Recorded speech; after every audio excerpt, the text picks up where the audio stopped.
letter. Wow. I knew Daphne was good, but I didn't know she replied to letters she hasn't been sent yet. Well, what does she advise?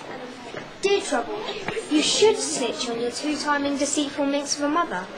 She clearly does not deserve such a saintly, godlike husband. Do it now. Interesting angle. Pete's asked Tanya out on a date and she's accepted. Brian, that's terrible. You're telling me means I can't tell Josh I told a lie and won the bet. You're right. He might, well, go for you. What are you going to do? I'm going to morph into Pete and break off the date with Tanya. Then when Tanya doesn't show, real Pete will think Tanya stood him up. Josh never needs to know any of this ever happened. OK, Brian, but after this, you must promise never to tell another lie again. OK. You're lying, aren't you? Dad. Trent, want me to autograph that for you? A few tweaks? You said that you had all the replies on disk except for a few tweaks. Yeah. So how do you explain this? Oh, no. These aren't my replies. I never wrote that. You've let someone else see them. I knew I should not have trusted you. Trent, it was me. You're right. You're a much better agony aunt than I'll ever be. And let's face it, anyone who gives that type of advice is emotionally stunted, nosy, lying, imbecile. Hey, Mel. Don't be so hard on yourself. I think we need to work on some of your self-esteem issues.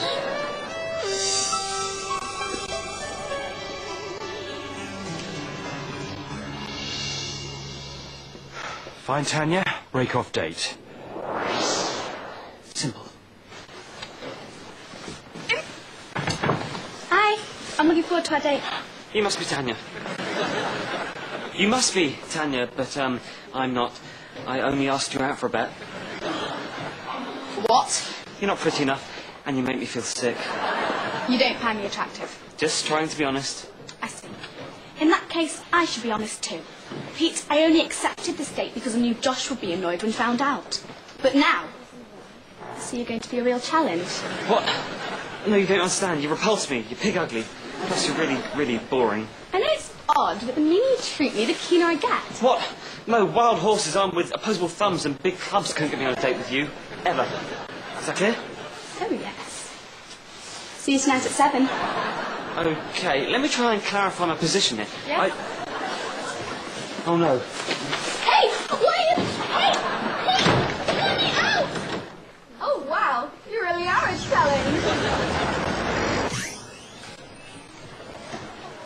Pete, what are you doing here? Yeah, you said you was busy tonight cleaning your dark paint the spare room. In a suit. I lied. I wasn't painting. I was going on a date with Tanya.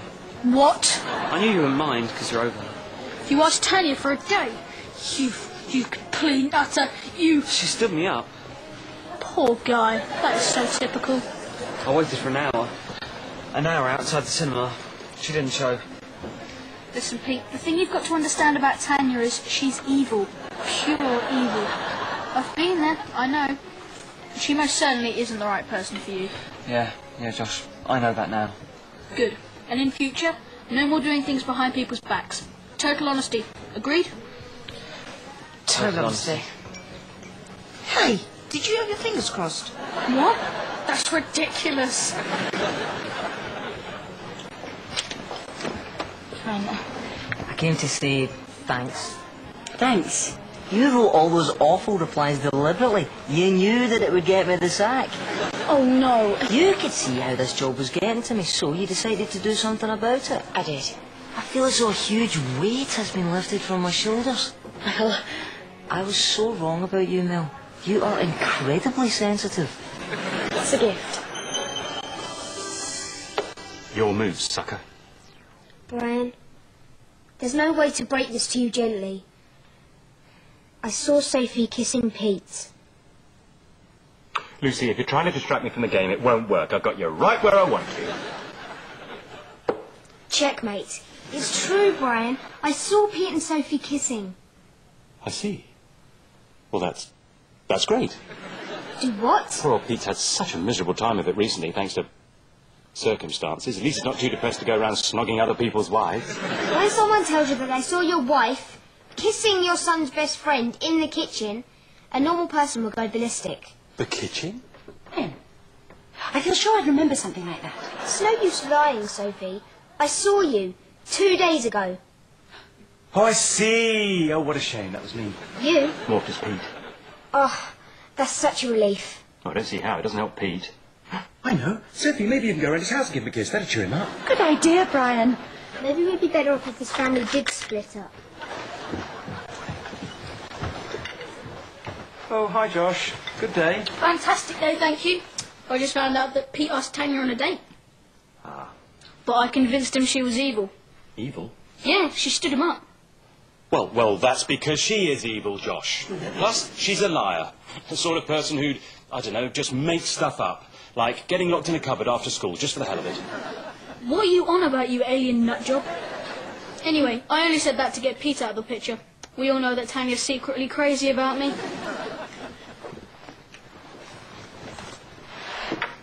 All right, Sophie, I'm going to stop lying now. You are? If I don't, I might end up like Josh and just start lying to myself. By the way, Brian, about that bet, did you actually manage to tell one single convincing lie? No, I'm useless. I can't tell a lie to save my life. You win. I can't help myself. I'm good, baby. All this week, CITV goes bananas!